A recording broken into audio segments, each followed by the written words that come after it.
그날 저는 아무 말도 하지 않았습니다. 그저 바닥에 떨어진 제 안경을 그녀의 발 아래서 부서지는 소리를 듣고만 있었습니다. 서울에 올라온 지 나흘째 되는 날이었습니다. 진료 때문에 올라온 거라 며칠만 있다 내려갈 생각이었죠. 아들은 바쁘다며 병원도 못 따라가겠다 했고 며느리는 그런 저를 불청객도 아닌 처치 곤란한 짐짝처럼 대했죠. 아버님, 요즘 세상은 다 바쁘게 돌아가요. 그렇게 눈치 없이 움직이시면 곤란해요.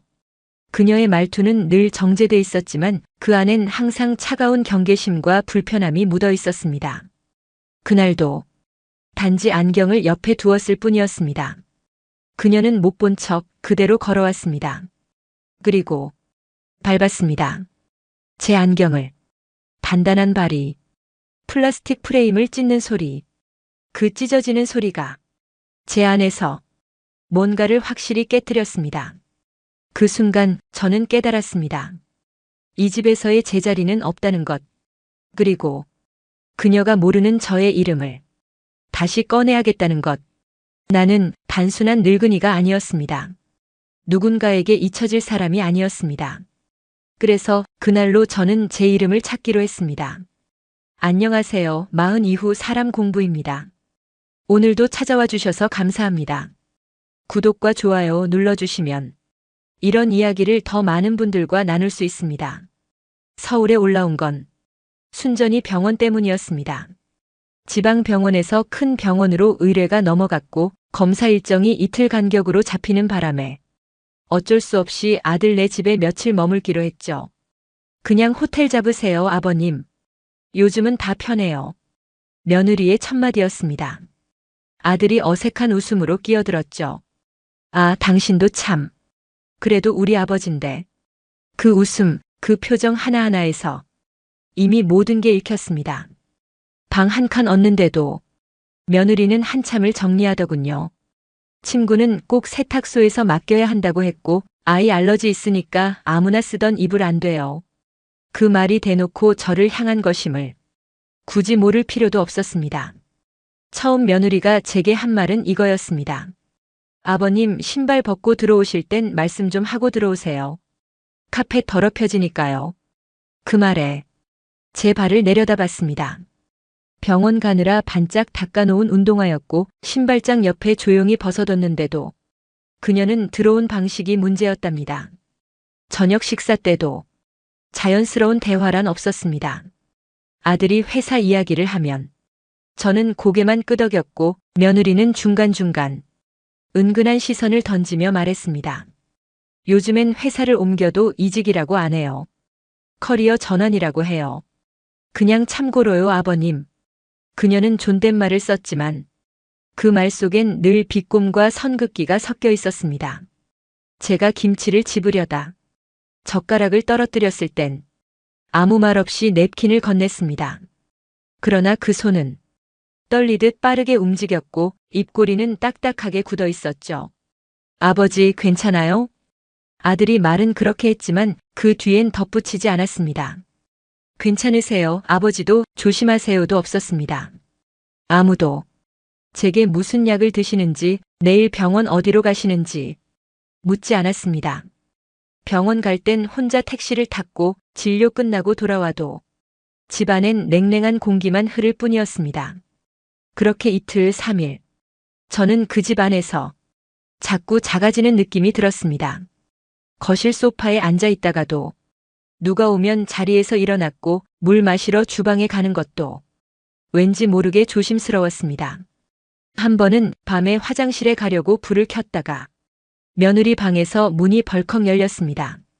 아버님, 저희 애 자는데요. 조금만 조심해 주세요.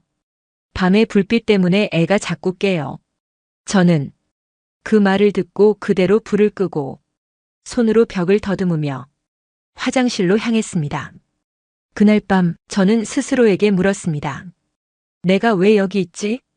단지 검진 며칠 받으러 올라왔을 뿐인데 이렇게까지 작아져야 하나? 그 순간 한 장면이 떠올랐습니다. 지방에서 버스를 타고 올라오던 날 차창 밖으로 보였던 풍경. 농밭과 골목 그리고 마을 회관 앞에서 커피를 나눠주던 동네 할머니의 인사. 그건 존중받는 느낌이었습니다.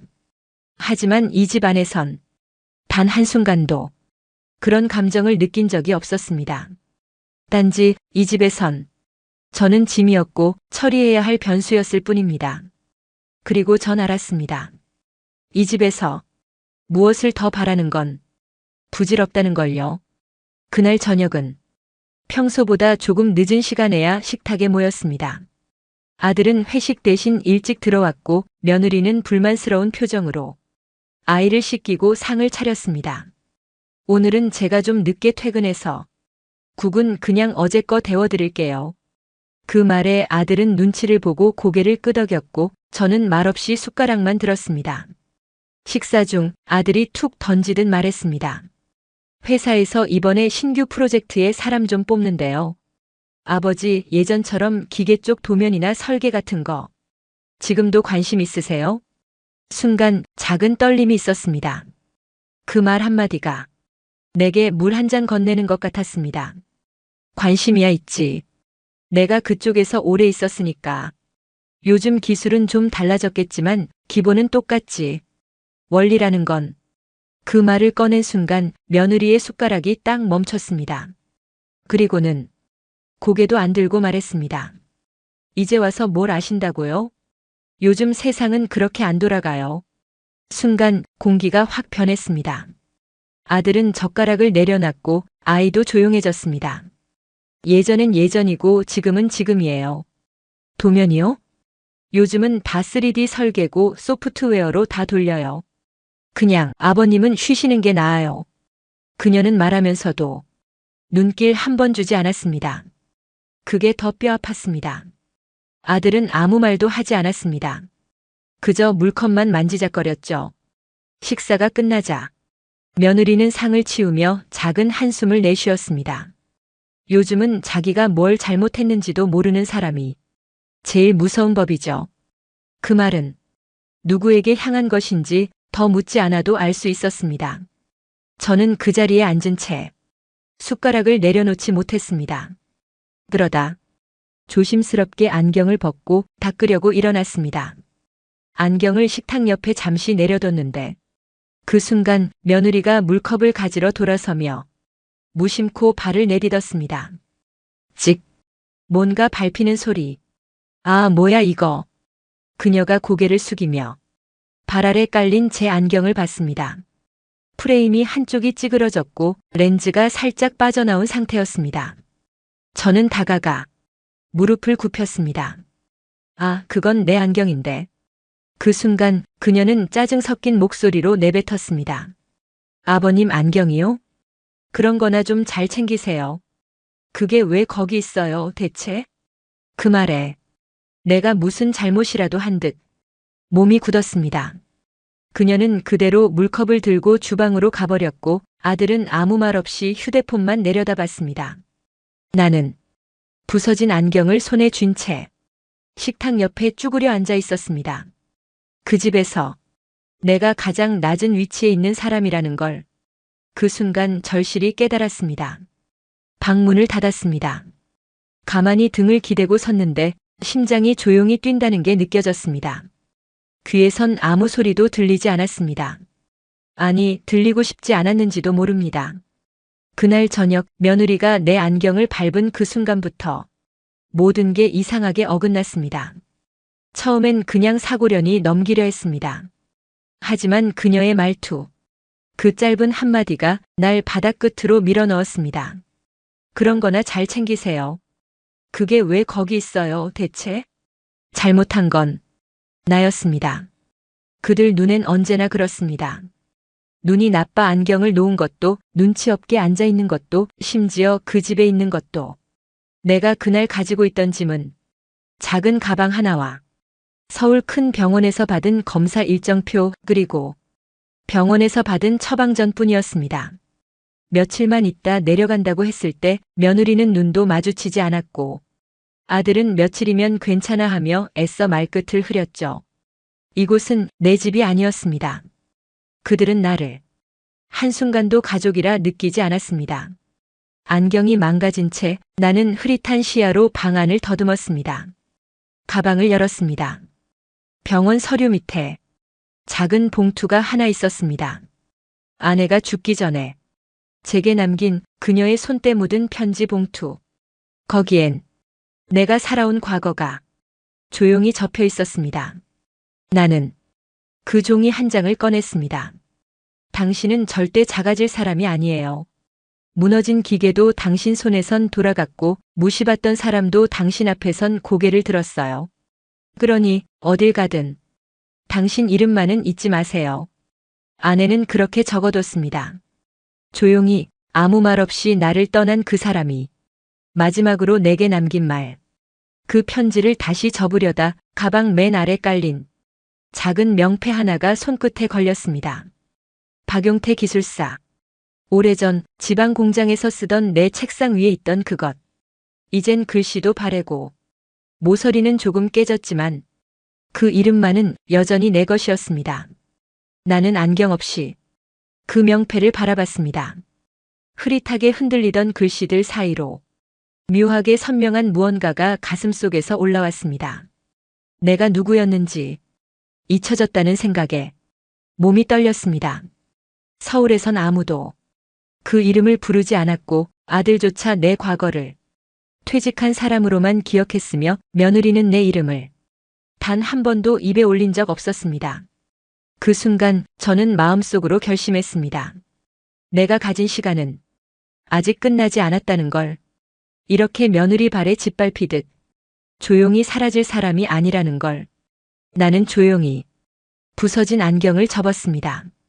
흐릿한 시야 속에서 박용태라는 이름이 다시 또렷하게 피어나고 있었습니다. 그날 밤 저는 아예 잠을 포기했습니다. 불 꺼진 방 안에서 손끝으로 명패와 도면을 다시 꺼내들며 가만히 앉아 있었습니다. 그리고 그 앞에 조용히 앉은 채 스스로에게 물었습니다. 그래 박용태, 넌 누구였더라? 천천히 기억들이 떠올랐습니다.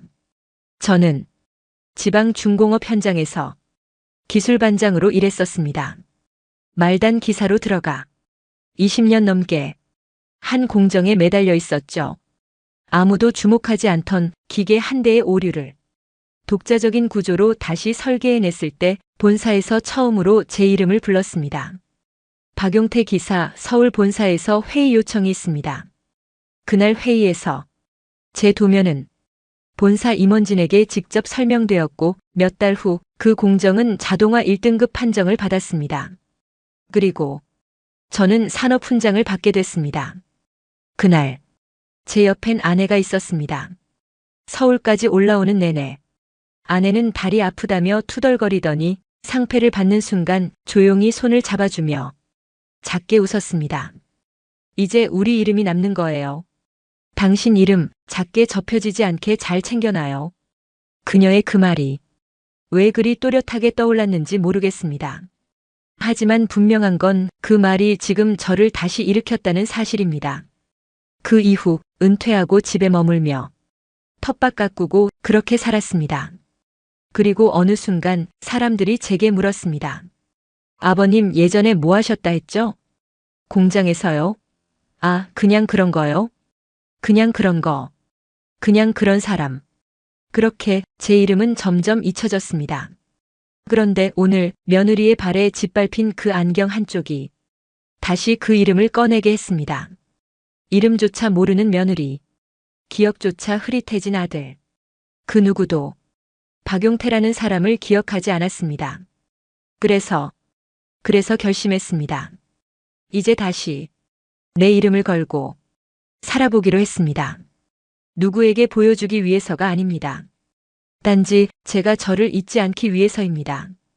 가방 안을 뒤져 낡은 메모장을 꺼냈습니다. 조심스레 적어봤습니다. 박용태 설비 공정 기술자. 설계 외주 공정 자문 가능.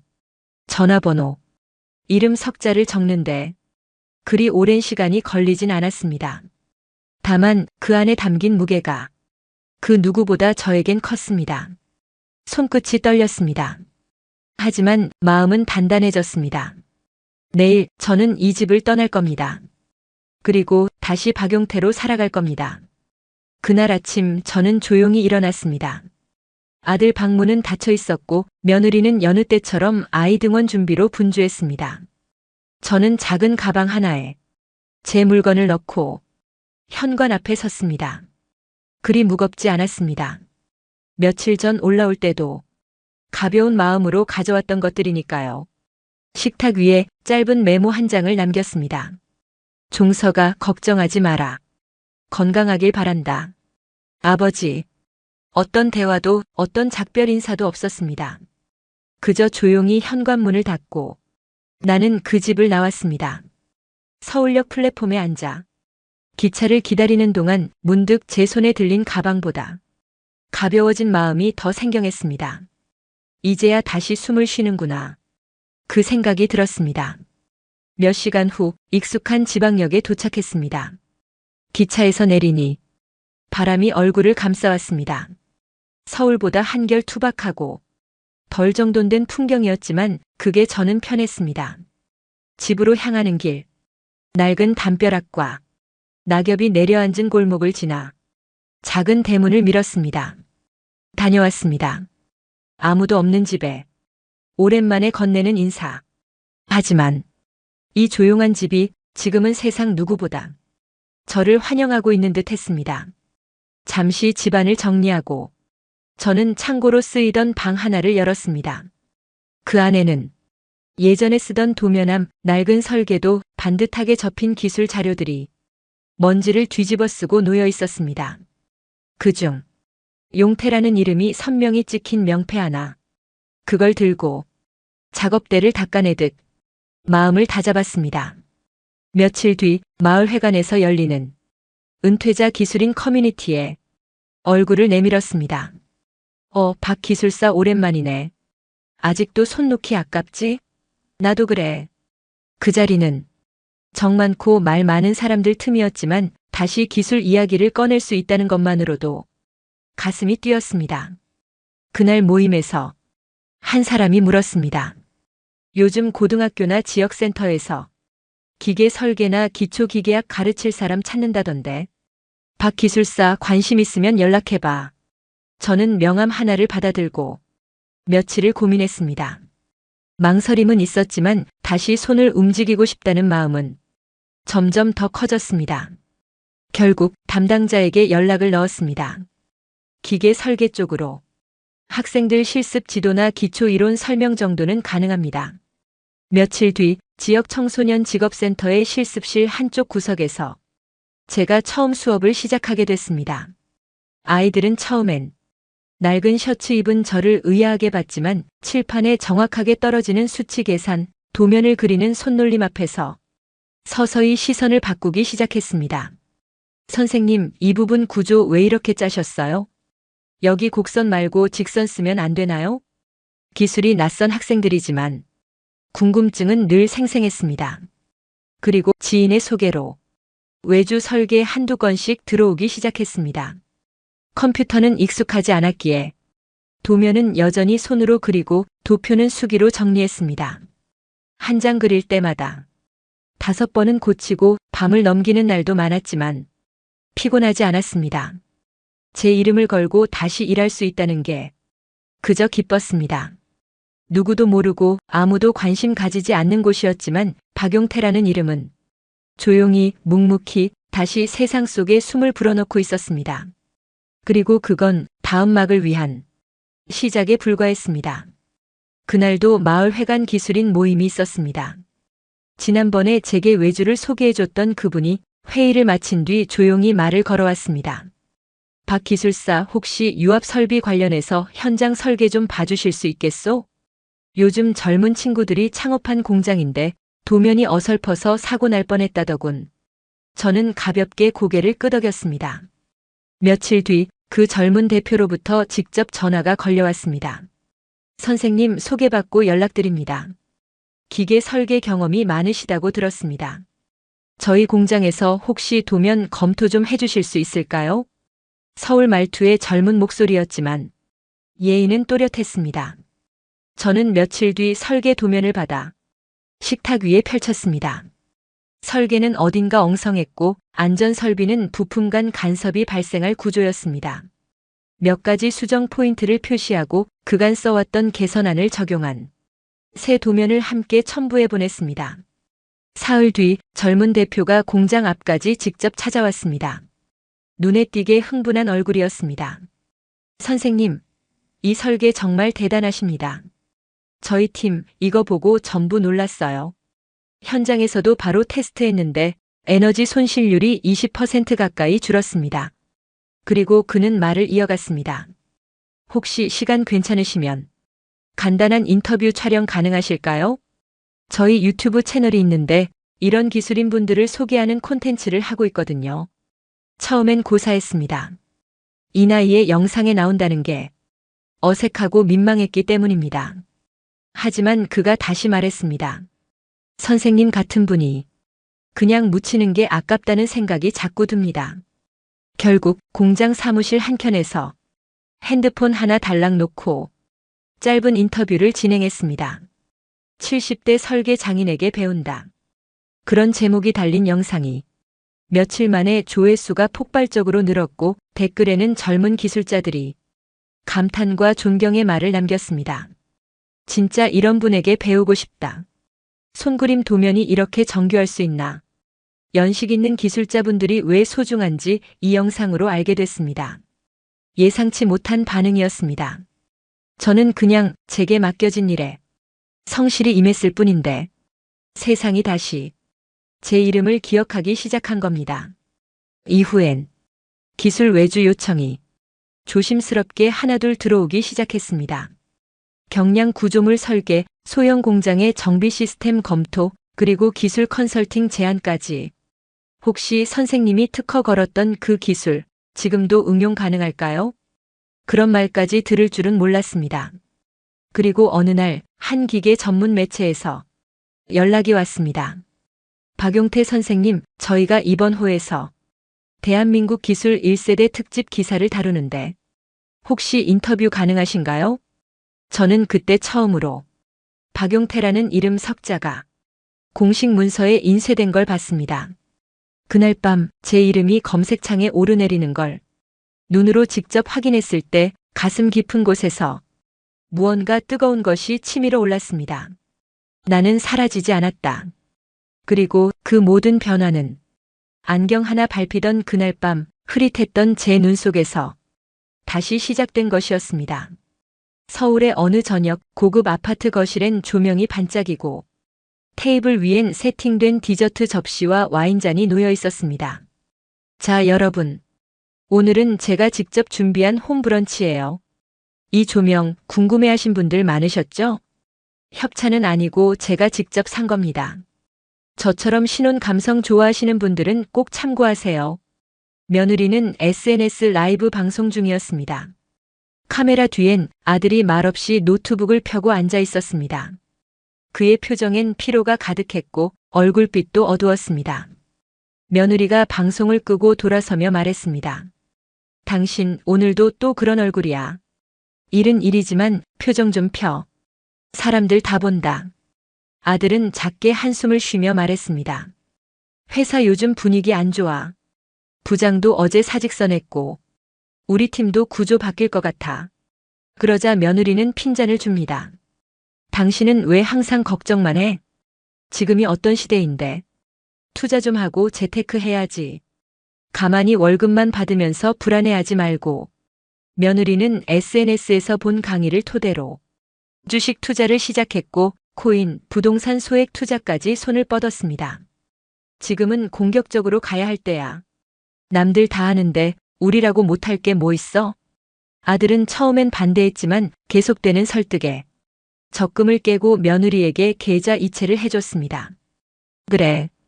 단 생활비 건드리는 건 안 된다. 하지만 며느리는 그 선을 넘었습니다. 이건 기회야. 지금 타이밍 놓치면 평생 후회해. 그 후 며칠 사이 통장은 비워졌고 카드 명세서에는 익숙지 않은 이름의 앱 결제들이 늘어났습니다. 그리고 세상이 말하던 하락장이 닥쳤습니다. 코인은 폭락했고 주식은 상장 폐지 위기를 맞았고 상가 투자권은 시행사 부도 소식과 함께 조용히 사이트가 닫혔습니다. 며느리는 휴대폰을 손에 쥔 채 거실 바닥에 털썩 주저앉았습니다. 이게 다 사기야. 말도 안 돼. 그 와중에도 아들은 회사에서 프로젝트 기획안을 들고 매일같이 야근을 하고 있었습니다. 하지만 결국 인사팀에서 호출을 받았습니다. 종석 씨, 이번 기획안은 본사 이관이 결정됐습니다. 서울지사는 인원 정리를 해야 할 것 같아요. 아들은 묻습니다. 전 잘리는 겁니까? 팀장은 한참 말없이 있다가 고개를 떨궜습니다. 며칠 뒤 퇴직금 정산서와 함께 마지막 출근을 마친 아들은 멍한 얼굴로 집으로 돌아왔습니다. 그를 맞은 건 카페라떼도 와인잔도 아니었습니다. 우리 이사해야 해. 며느리는 그제야 현실을 인정한 듯 무표정한 얼굴로 말했습니다. 관리비 3개월 밀렸고 전세 대출도 연장이 안 된대. 게다가 카드도 정지됐고. 소파에 앉아있던 아들은 조용히 머리를 감쌌습니다. 우리 대체 뭐 한 거냐? 며느리는 그때서야 조심스럽게 말을 꺼냅니다. 당신 아버지께 연락해보는 게 어때? 뭐? 그 영상 봤잖아. 그 인터뷰 설계 장인이라는 거. 그거 우리 아버님 맞잖아. 아들은 입을 꾹 다물었습니다. 그런 거 아버지 귀에 들어가면 당신이 뭐라 했는지도 다 기억나실 텐데. 그래도 우린 지금 진짜 아무것도 없잖아. 며느리는 그동안 SNS에서 팔로워에게 보여주던 모습과는 전혀 달랐습니다. 화장기 없는 얼굴, 말라붙은 입술, 그동안 쌓아왔던 허세가 조각조각 무너져 내려가는 얼굴이었습니다. 그날 밤 아들은 조용히 노트북을 켜 아버지 이름을 검색해봤습니다. 박용태 기술사 전 설비개발 책임자. 은퇴 후 설계 외주로 제2의 인생 시작한 70대 기술장인. 기사를 읽는 아들의 눈동자가 천천히 흔들리기 시작했습니다. 그토록 작고 초라해 보였던 아버지. 그러나 그분은 아직도 무너지지 않은 채 제 이름으로 살아가고 있었습니다. 그날 아침 공기 중에 낯선 기척이 느껴졌습니다. 문 앞에 종석과 그 아내가 서 있었습니다. 그 얼굴엔 후회와 불안 그리고 미안함을 담은 억지 웃음이 묻어 있었습니다. 아버지, 저는 말없이 문을 열어주었습니다. 하지만 그 눈빛은 흔들림도 반가움도 없었습니다. 들어와라. 들어선 거실은 작지만 정갈했고 커피잔 2개가 조용히 놓였습니다. 앉아라. 두 사람은 말없이 소파에 앉았고 저는 조용히 물을 끓이고 있었습니다. 며느리가 먼저 말을 꺼냈습니다. 아버님, 그 영상 봤어요. 진작 알았더라면. 아들은 덧붙입니다. 아버지, 그땐 우리가 철이 없었습니다. 그 순간 저는 작은 잔에 커피를 따라 두 사람 앞에 조용히 내려놓았습니다. 식었을지도 모르겠구나. 그 말에는 정이 없었습니다. 그러나 모멸도 없었습니다. 마치 그들을 처음 보는 손님처럼 대하는 말투였습니다. 며느리는 당황한 듯 고개를 숙였습니다. 아버님, 저희 이렇게라도 찾아뵙고 싶었습니다. 아들은 더듬거리며 말했습니다. 그동안 연락 한 번 없이 떠나셔서 우린 걱정 많이 했어요. 저는 가만히 고개를 끄덕였고 한참이 지나 말을 꺼냈습니다. 그래. 사람이 살다 보면 잠시 멀어질 수도 있지. 그 말에 며느리의 눈가가 벌써 붉어졌습니다. 아버님, 정말 죄송해요. 하지만 저는 그 사과를 붙잡지 않았습니다. 대신 작은 상자 하나를 꺼내 테이블 위에 올려놨습니다. 이거, 요즘엔 이런 거 잘 안 쓰지. 상자 안엔 낡은 명패 하나와 설계도면 복사본 그리고 산업기술대상 상장 사본이 들어있었습니다. 며느리는 그걸 보고 숨을 삼켰습니다.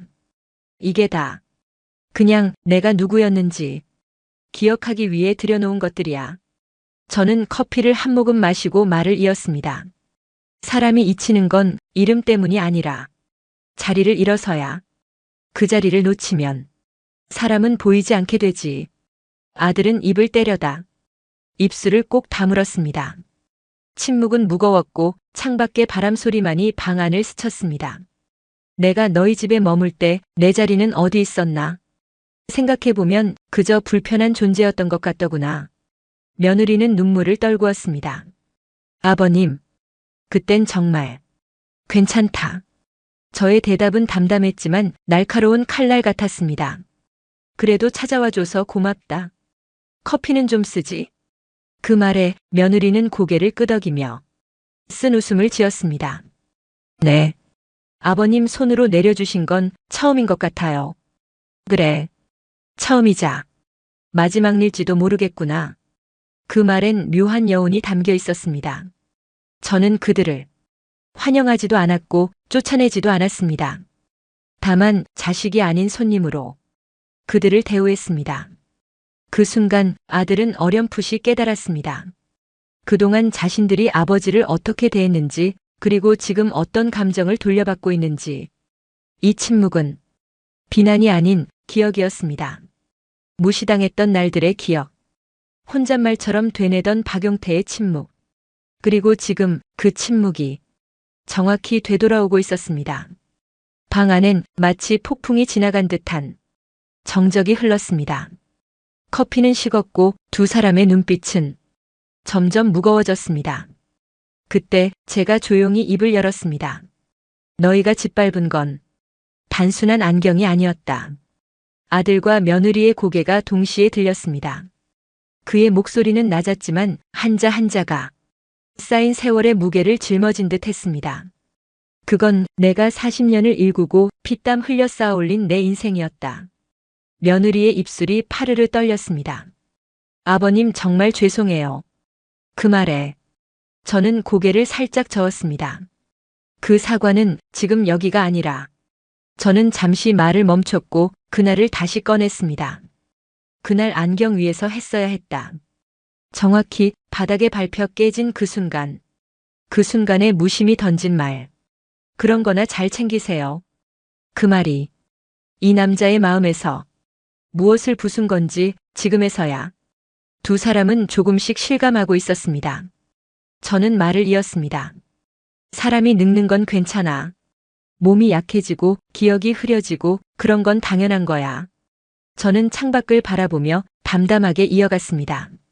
하지만 사람 대접을 못 받는 건 그건 다른 문제다. 아들은 고개를 들 수 없었습니다. 그날 아무 말 없이 조용히 숟가락만 들고 있던 자신의 모습이 머릿속에 선명히 떠올랐습니다. 나는 너희 집에서 손님이 아니었고 하숙생도 아니었다. 그런데도 그 집에서 내가 앉을 자리는 늘 눈치 위였다. 며느리는 눈을 감았습니다. 그녀도 안다. 박용태가 무언가를 부수려는 게 아니라 그저 기억하게 만들고 있다는 것을. 그의 말은 복수가 아니라 기억의 회복이었습니다. 나는 그저 내가 누구였는지를 누군가 한 사람이라도 기억해 주길 바랐을 뿐이다. 침묵. 이제 와서 미안하다고 해도 그땐 그 말 한마디가 왜 그렇게 아까웠는지 모르겠다. 저는 다시 조용히 식은 커피잔을 들었습니다. 나는 너희에게 상처를 돌려주려는 게 아니다. 아들은 고개를 들었습니다. 그럼 아버지, 나는 그저 너희가 줬던 무게만큼 되돌려주고 있는 거다. 그 말에 아들과 며느리는 더 이상 아무 말도 하지 못했습니다. 저는 의자에 등을 기대며 말했습니다. 내가 그 안경을 다시 맞췄을 때 나는 결심했었다. 더 이상 아무에게도 밟히지 않겠다고. 아들의 눈동자가 흔들렸습니다. 그제야 깨달았습니다. 자신이 지켜야 할 사람은 자신의 체면이나 체력이 아니라 아버지의 마음이었다는 것을. 그러나 이제 그 시간은 지나갔고 기억만 남았습니다. 저는 마지막으로 잔에 담긴 커피를 다 마시고 말했습니다. 커피는 썼지만 진실은 그보다 쓰다. 그리고는 자리를 털고 일어났습니다. 그 뒤를 따라 두 사람도 조용히 일어났습니다. 문을 나서는 순간 덧붙였습니다. 다음엔 정중하게 초대장을 보내렴. 불쑥 찾아오는 손님은 대접받기 어려운 법이니까. 그 말은 처음 그들이 아버지를 어떻게 대했는지 정확히 되돌려주는 한 줄이었습니다.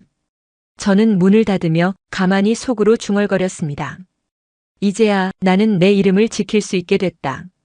며칠 뒤 우편으로 한 통의 안내문이 도착했습니다. 흰 봉투 위에는 박용태의 이름이 선명하게 적혀 있었고 보낸 사람 난에는 용태기술인 제장학재단이라는 낯선 이름이 찍혀 있었습니다. 그 봉투를 받은 건 다름 아닌 아들 종석이었습니다. 봉투를 뜯자 정갈하게 인쇄된 안내서가 나왔고 그 아래에는 한 줄의 짧은 문장이 손글씨로 적혀 있었습니다. 내가 남기고 싶은 유산은 사람이야. 종석은 곧장 전화를 걸었습니다. 아버지, 이게 무슨 뜻이에요? 아니, 왜 저희는 한마디 상의도 없이. 그 너머로 들려오는 아버지의 목소리는 조용하면서도 단호했습니다. 내가 너희에게 줄 수 있는 유산은 없다. 단 하나 가르침이라면 몰라도. 아버지, 정말 이럴 거예요? 종석은 말하며 울컥했습니다. 그동안의 일이 떠올랐고 미안함도 억울함도 서운함도 뒤섞여 감정이 복받쳐 올랐습니다. 그러자 저는 잠시 말을 멈췄다가 천천히 다음 말을 꺼냈습니다. 그날 내가 아무 말도 하지 않은 순간 나는 아버지의 자리를 내려놨다. 종석은 숨을 삼켰습니다. 그날 가족 식사 자리에서 며느리의 말이 폭풍처럼 쏟아지던 순간 아버지의 안경이 깨지고 작은 침묵이 큰 벽이 되던 그때 그날 내가 듣고 싶었던 건 미안합니다가 아니었다. 단 한마디 아버지 괜찮으세요?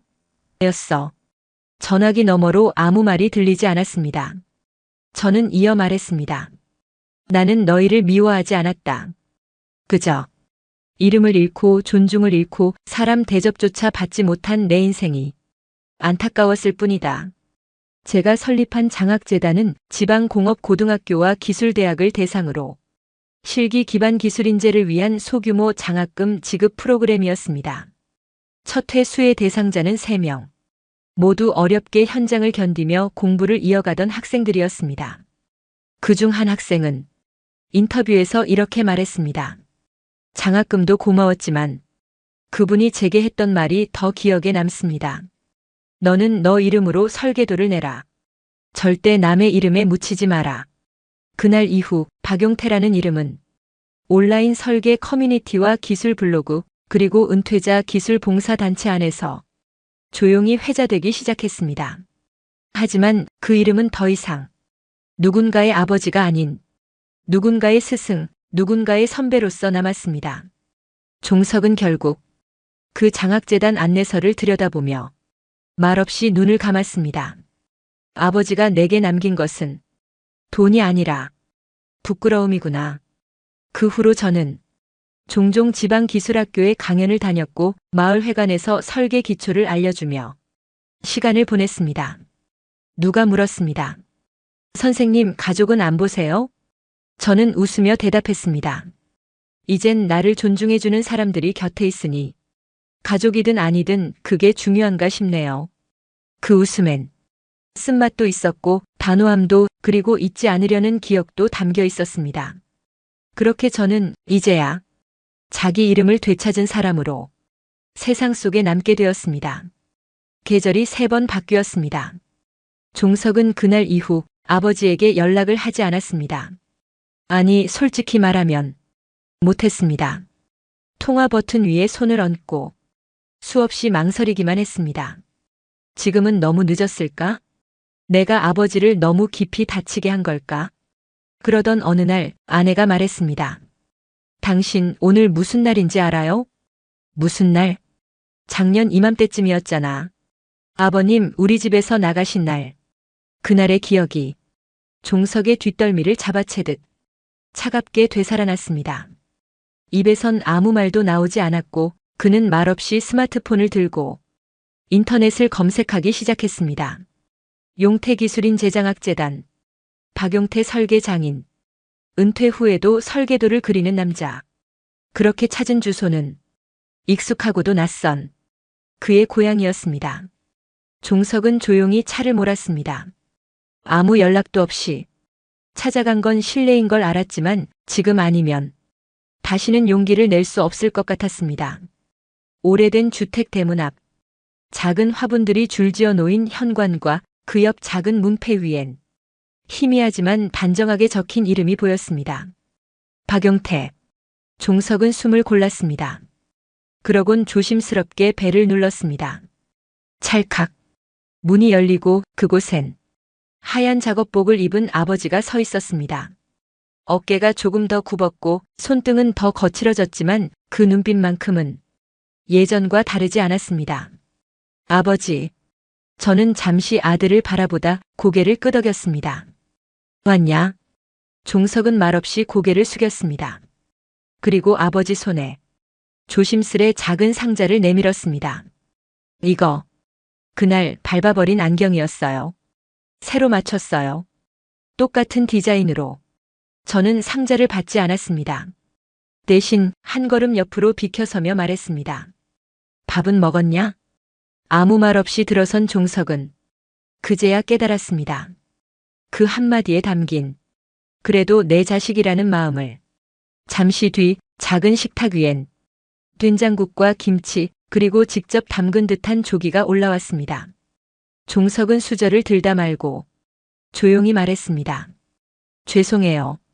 저는 국을 떠넣으며 말했습니다. 그 사과는 지금보다는 조금 늦었고 그때보다는 조금 이르다. 종석은 고개를 끄덕였습니다. 하지만 늦더라도 하지 않는 것보단 낫다. 이름도 사람도 그렇게 잊히는 거니까. 아버지의 말에 종석은 눈시울을 훔쳤습니다.